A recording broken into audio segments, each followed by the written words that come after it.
Hello everyone, welcome back to my channel. My name is Tote and this is Anthropology.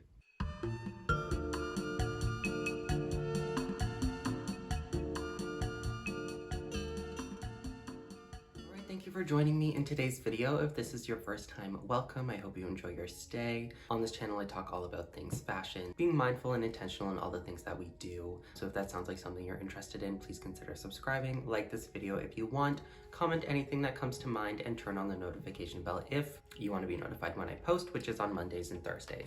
If you are a returning subscriber, hey, thank you for coming back. So happy that you're here. Thank you for joining me in another video. Let me know what you think of this one down below. So in today's video, I am basically going through what the results are of me tracking my wardrobe for the past 3 months. So I have been tracking everything that I've worn, literally everything from the beginning of February through the end of April. I got this spreadsheet from Christina Mychas, I believe that's how you say her name. She is a more minimalism, intentional, mindful, shopping person here on YouTube. I'll link her channel down below as well as the spreadsheet that she supplied.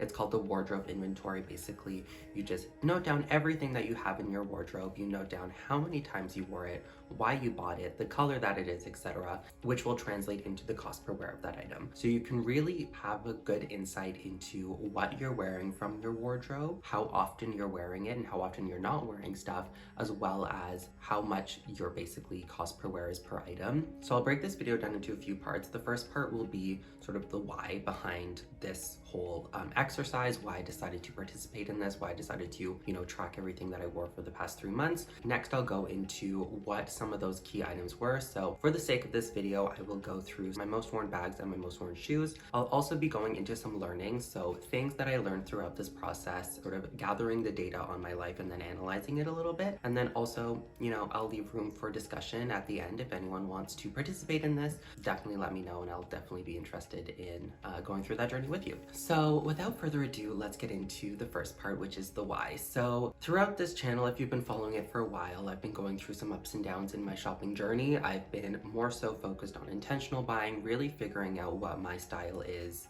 for myself, not necessarily going based off of trends. Do I like trend pieces? Do I not? Trying to figure out what do I actually wear from my wardrobe, and then also trying to stop shopping because of that. Figuring out how much stuff I actually have and figuring out that I can't actually wear all of it all the time has been really eye-opening, and it's been really good at curbing the desire to shop, because now I just basically shop my wardrobe. I'm looking at things that I'm not necessarily wearing as much as some other thing.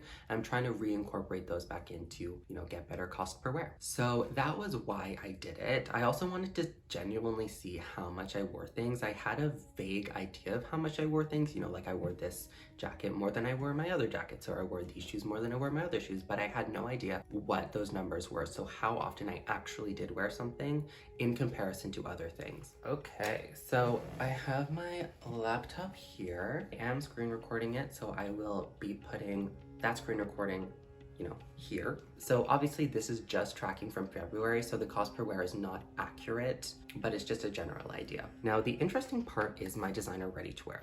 As you can see, I wore pieces between 2 to 3 times in the whole month, each month. So basically in February, I wore my Dolce & Gabbana Henley. That was for a video. So a lot of my designer ready to wear, even though you see like 1, 2, whatever it may be, that's only been for videos. I've only worn them for the purpose of a thumbnail, for the purpose of filming a video. So I haven't actually worn them out very much because I hate dry cleaning. A lot of these things are dry clean only, so I can't be bothered to actually wear them for a long time to then bring them to a dry cleaner to clean them. I'd rather just film them because I still have them. I don't want to get rid of them.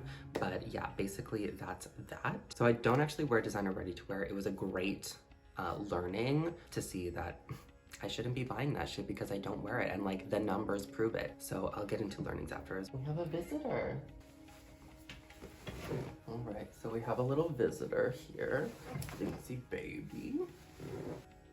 Okay, so I definitely talked a lot of shit about fast fashion, but it seems that I'm wearing a lot of it, or a lot of more cheaper garments. So like Uniqlo pieces, Hollister pieces, you know, things that are more on the lower end of things, but I really do get the wear out of them. So a lot of this stuff I got in 2018, 2019, and it's still lasting. I still wear it today, some of my most used stuff. So I think it's a good reminder that you don't always have to buy expensive things. You don't always have to buy nice things in order to get a lot of wear out of them. Sometimes things that are cheaper, sometimes things that are, you know, not gonna break the bank can still last a long time. And I think it's a good reminder for me as well that, you know, sustainable shopping doesn't necessarily mean just buying an expensive thing. It just means buying a good thing. And I have a video, it'll probably be out before this, about quality. So what is quality and deciphering that for yourself. And for the longest time, I definitely thought that quality meant luxury, it meant expensive, it meant, you know, the highest grade of material, the highest grade of production, but that's not always the case. And I think that, you know, things can be lower priced, things can be on the bottom end of things in terms of price and still be good quality and still last a long time and be very durable. All right, now we get into shoes. For the most part, I just wore these. So these are my Yeezy, what is it, 350 V2s, the color Citron. I got these in 2019, paid around $370 for them. That's not actually that much in relation to some of my other shoes, and I wore them 40 times over 3 months. So basically the cost per wear over the last 3 months has been around $9.25, which is very good. They say if you wear something around 30 times, that means you've gotten the cost per wear for it. Obviously I got these in 2019, so I've worn them substantially more than that. This was just 40 times in 3 months is, you know, that's a lot of times. So some of my other things, if you also notice, so some of my more expensive shoes, like my Saint Laurent Wyatt boots, I wore those around 5 times, not a lot. Obviously they're suede. In Vancouver in the winter, it rains a ton, so I can't really get the cost per wear, but I'm hoping through spring, summer, and early fall, I'll be able to. So obviously for the purposes of this video, it's not saying that all of my items will not be worn throughout the year. It's just for the past 3 months during this experiment, this is what I noticed. You know, I had this misconception that buying luxury, you'll wear it a ton. You know, people always say I'd rather buy something more expensive and get a lot of wear out of it than buy something cheaper and get not. But I think that that's not always the case, and this example definitely proved that. Now, the one that people have probably all been waiting for on this channel is bags. So here are all my bags. I have around, 12 bags. So my most worn was this one and this one. So I wore these ones a ton. I wore them 7 times each throughout the past 3 months. I definitely can see why I get a lot of wear out of this just as an easy get up and go shoulder bag.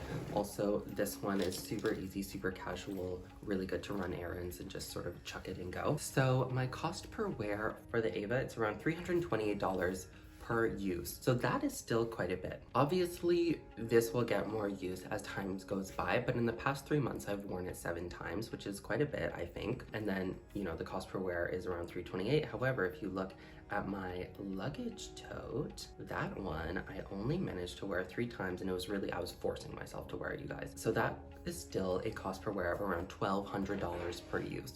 Would I say now that the Celine Nano was a bad purchase because I didn't wear it? No. Just because I didn't wear it a lot in the past 2 months doesn't mean I won't wear it a lot in the spring, summer. That one is a more seasonal bag, I know.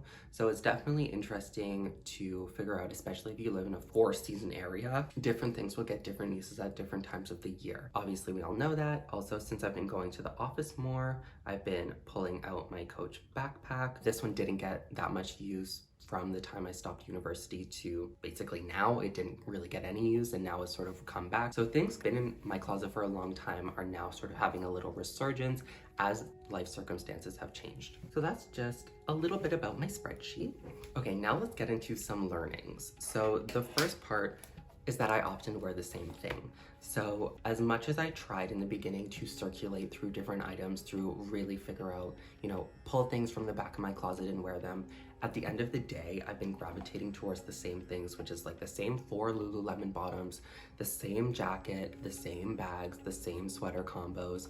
So I've found like maybe 10 items that I love to wear all the time, and then I have a lot of other items that just sort of sit there and get marginal use, let's say. So it's been really good to stop me from shopping for clothing, because I just know that I know what I like to wear, I know what I'm comfortable in, I know what I want to sort of look good in. So I've just been focusing on what I already have, because it's all still in really good condition. I don't need to buy even more of it in order to feel happy, because I have so much that I know I'm not wearing and that I'm not getting the accurate use out of. So So I just focused on shopping my own closet, which has been great. So another one, which I touched on before, is that I don't wear any designer ready-to-wear. I went through a time, you know, a lot of people talk about designer ready-to-wear, looking good, looking fly, whatever it may be. I just don't wear it. I find I like to purchase it. I like to think about buying it. I like the idea of wearing it. I like the idea of looking good in whatever piece, but I don't actually wear it in my actual life. And this whole tracking situation gave me a really good insight into what I'm actually wearing. So my reality self versus my fantasy self. So a lot of these designer ready-to-wear pieces were purchased, or were the whole idea of me getting them was for my fantasy self. I wanted to be the person that wore those clothes, but I'm not actually the person that wore those clothes. So on that same note, it gave me really good insight into, you know, the reality of my wardrobe, what I'm actually gravitated to, what I'm actually wearing, what I feel comfortable in multiple times, over items that, you know, are just sitting there, that are just gathering dust, that I bought them for a different person. I bought them for a different version of myself that is not the true version of me. So another part is that I struggle to wear everything I own. You know, in the West, whatever, in the more, I guess, privileged part of the world, we have so much access to everything. We have so much access to various pieces of clothing that we deem as cheap. So I just had a lot of clothing just sitting there, and I struggled to wear it. I know, living in this society where it's like we're constantly trying to navigate how we deal with marketing, how we deal with consumption, how we deal with capitalism. It's like I had all of these goods that were just sitting there that I bought for some reason or another, but I struggled to wear them. I struggled to incorporate them because I just gravitated to the same few things multiple times. So the idea of having a large wardrobe, the idea of having a lot of clothing is sort of lost on me now, because I know that I won't get the same, or I won't get appropriate, accurate use out of these items unless I have them for a really, really long time. And the final point, I guess, was the cost per wear of these items. You know, even though I've only worn, like, if I look at the Celine Nano, at the time when I wanted that, I like needed it in my soul. But looking at the cost per wear of that, I really haven't, I haven't made a dent in the cost per wear. You know, the price of that bag was very expensive, and the cost per wear of that item is still ridiculously expensive.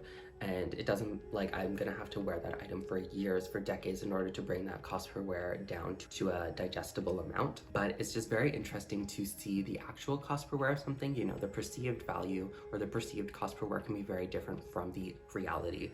Also, my Celine Ava, you know, that one is still around $300 per wear, which is still so much money. I was really hoping it would be like $20, $30, but that was just clearly wishful thinking and not reality. So it's a really interesting exercise. I don't know if I will continue to track everything for the next few months. It was definitely a fun past 3 months to do it, and for this video to give insight and to hopefully help other people.